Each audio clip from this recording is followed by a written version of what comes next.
Have you ever made a plan you genuinely cared about? Not a random plan, not something you were forcing yourself to do, but something you actually wanted. You wrote it down. You felt hopeful, maybe even excited. And then quietly you stopped. Not all at once. Just one skipped day, then another. And eventually the plan disappeared. If that sounds familiar, I want you to hear this clearly first. This is not a discipline problem, and it's not a motivation problem either. Why most plans fail, even good ones? Most plans fail because they're made for the wrong version of you. They're made for the version of you who has energy, clarity, time, and emotional space. But that's not the version of you who shows up every day. The real you shows up tired, overstimulated, distracted, and sometimes overwhelmed. And when a plan doesn't account for that reality, your nervous system doesn't feel supported, it feels pressured. And pressure creates resistance. Let's look at a simple real-life example. Imagine planning to wake up early every day to work out. Day 1 feels fine. Day 2 is harder.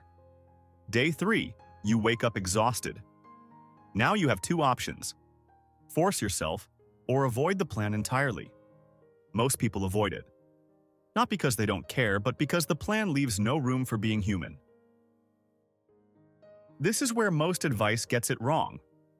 We're told to push through, to be consistent, to just do it. But consistency doesn't come from force.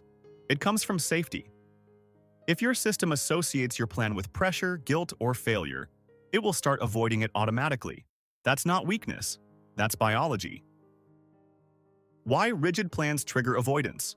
Rigid plans say things like, "You must do this every day perfectly." And the moment you miss one day, the plan turns into a judge. So instead of thinking, "I'll return tomorrow," you think, "I already failed." That's how one missed day turns into quitting altogether. Here's the reframe that changes everything. A plan is not a test of your character. It's a support tool. Its job is not to prove how disciplined you are. Its job is to make action feel possible, especially on hard days. So what actually helps you stay consistent? Not hacks? Not hype? Let's talk about things that work in real life. Plan for your worst days, not your best. Instead of asking, "What's the ideal routine?" Ask, "What is the smallest version of this I can do on a bad day?" Not a full workout, just 5 minutes. Not deep focus, just opening the document. Not perfect eating, just one decent choice. This removes pressure and keeps the habit alive. Define a minimum, not a maximum.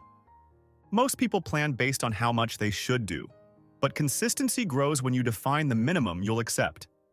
Because showing up badly is still showing up. And showing up builds trust with yourself. Stop using all-or-nothing language. If your plan sounds like every day, no excuses, no breaks, your nervous system hears threat. Instead, let your plan say, "You can pause, you can return, you're allowed to adjust." That language matters more than you think. Treat missed days as data, not failure. When you stop following a plan, don't ask, "What's wrong with me?" Ask, "What made this hard? Was it timing, energy, emotional load, or too many expectations?" That information helps you redesign the plan instead of abandoning it. Consistency is built through trust, not force. Every time you return to a plan without self-punishment, you teach your system something important. It's safe to try again. That's how long-term consistency is built. Not through intensity, but through repair. Another real-life moment many people recognize. You skip one day, then you avoid the plan entirely because starting again feels heavy. But what actually feels heavy is the shame attached to restarting. Remove the shame, and restarting becomes simple again. Here's a sentence worth remembering. Consistency isn't about never stopping.